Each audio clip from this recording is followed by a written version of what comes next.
Hey Tigers, we have one more edition of your special review for your test on Wednesday, and that is one of the most important pieces. This is where we kind of combine everything we've learned so far, put it all together in some big adult math, and that's adding and subtracting mixed numbers. We've learned how to add fractions, we've learned how to subtract them, we've learned how to take a mixed number, make it improper, and we've taken an improper number and we've made it into a mixed number.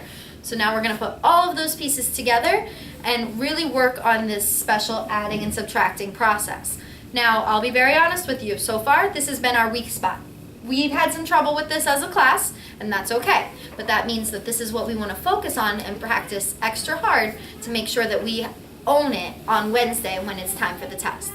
So let's go over two examples. First, we are going to add our mixed numbers. When we're adding mixed numbers, I like to try and line it up to look like a real addition problem like I've been doing since second grade, just to make my job easier. So I'm going to take my mixed number and I'm going to move this one under here to line it up so it looks like a vertical addition problem. So I'm going to rewrite this with 2 3/4 underneath.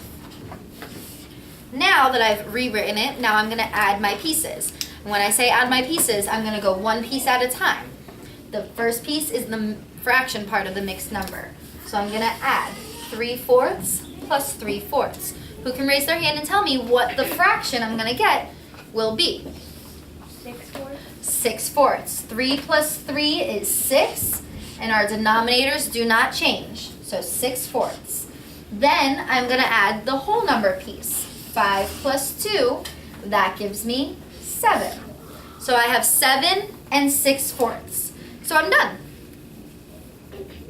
Oh, my class, you can't hear them because they're being nice and silent, but they are having a conniption right now. Why am I not done? Who can raise their hand and tell me why this is not my final answer? Nice and loud.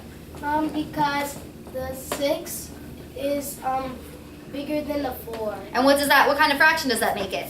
Improper. It's improper. I don't want to leave an improper fraction as my final answer. That's an improper answer. So I have to take this 6/4 and I have to change it first. So I'm going to take 6/4 and I'm going to convert that into a mixed number. And I'm going to do that by either dividing or decomposing. In this case, I want to divide. It's just going to be easier. So I'm going to take this and turn it into 6 divided by 4. And I'm going to do that division. 4 goes into 6 one time. 4 times 1 is 4. 6 minus 4 is 2. So my remainder is 2. That means my mixed number for 6/4 is 1 whole, remainder 2 over 4. So 1 2/4. This is my mixed number representing 6/4, but this is not my final answer. This is only the fraction part. So I have to take this and add it back in to the whole number piece of my original answer. So that means I'm going to take 7 plus 1 2/4, which is 6/4, and add that together to get my final answer. 7 plus 1 is 8. 2/4, I don't have another fraction to add it to, so it's just going to stay 2/4. So my final answer is 8 2/4. Now if I wanted to simplify this, I would simplify this down to 1/2, but right now we're just focusing on the steps for adding the mixed numbers. Please note, I had to change this into an improper fraction because into a mixed number because it was improper. That does not mean that this is my answer. I see a lot of us putting this as our final answer, and that's just a silly little brain fart. That's what we call them in my class, meaning our brain just goes, when we forget that if we're adding 5 plus 2, our answer can't possibly be 1. That's too small. This is just a piece of our answer, and we have to go put it back with the rest of it to get the final answer. So take a few minutes, review those notes, make sure you understand exactly how we converted the improper fraction to a mixed number and then added it into our total, because now we're going to do the same thing but with subtraction. And this is where it gets a little tricky because, again, we're going to be working with those mixed numbers and improper fractions, and we can't forget any pieces. So when we have 3 1/4 minus 2 3/4, whenever we are being asked to start a subtraction problem, we have to first start by checking our numerators. Who can raise their hand and tell me what we check for with the numerators? What are we checking? if the first one, like 3, 1, 4, is bigger than 2, 3, 4? We're looking to see if it's bigger or smaller, but we're looking at specifically if the numerator in the first fraction is smaller than the numerator in the second fraction. In this case, 1 is smaller than 3, and if we were to just pull out those numbers, we'd say it as 1 minus 3. Can we do 1 minus 3? No. We just can't. We don't work with negatives yet. It's not going to work out. So when we see that the numerator here is smaller than the second numerator, we know the first thing we have to do is convert our fractions. So we have to take this and convert this using around the world into two sets of improper numbers that we can then subtract easier. So I'm going to convert. 3 times 4 is 12, plus 1 is 13 over 4. And then I'm going to do the same thing. 4 times 2 is 8, plus 3 is 11 over 4. Now that I have my two improper fractions that replace the mixed numbers, I can subtract those. And I'm going to subtract straight across. 13 minus 11 is 2. 4 minus 4. Well, what happens with our denominators when we're subtracting? It stays the same, so that stays 4.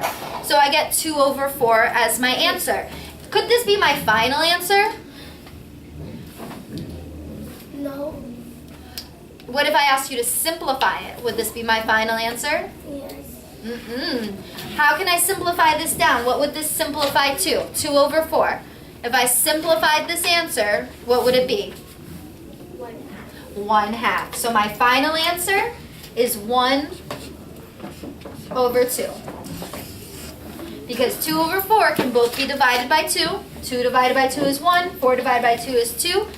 That's my simplified answer, 1 over 2. We're going to do one more example before we call it a night.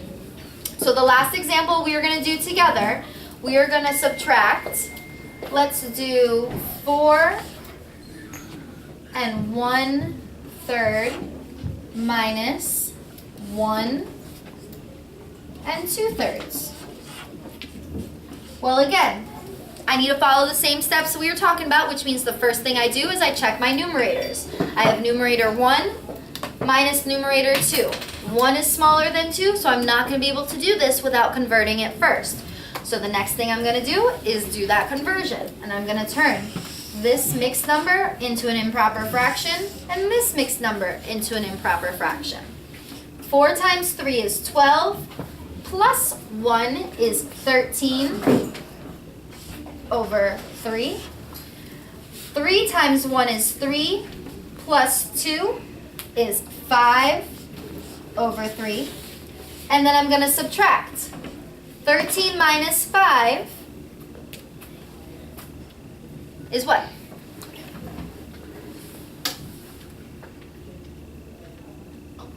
Oh, who knows it? 13 minus 5? 8. And 3 minus 3, do I do 3 minus 3? No. No, I just leave the 3. 8 over 3. So I just got my answer, 8 over 3. But what's wrong with this? Why can't this be my final answer? I don't want to leave this as my final answer. Why? It's improper. So before I can do anything to make this final, I need to divide this improper fraction to make it a mixed number. So I'm going to do 8 divided by 3.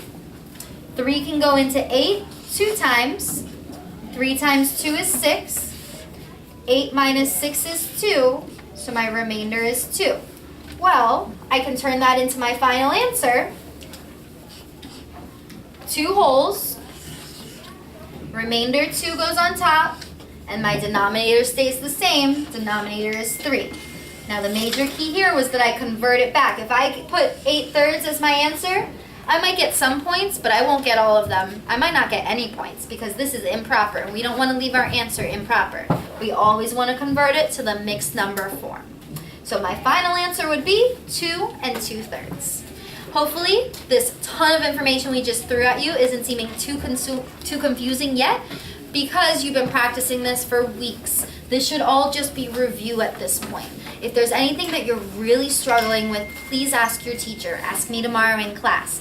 But if not, I want you studying these notes and watching these videos until you feel super comfortable with it and you're ready for Wednesday's test. Good luck, keep up all the hard work, keep practicing, and I will see you in class tomorrow. Have a good afternoon.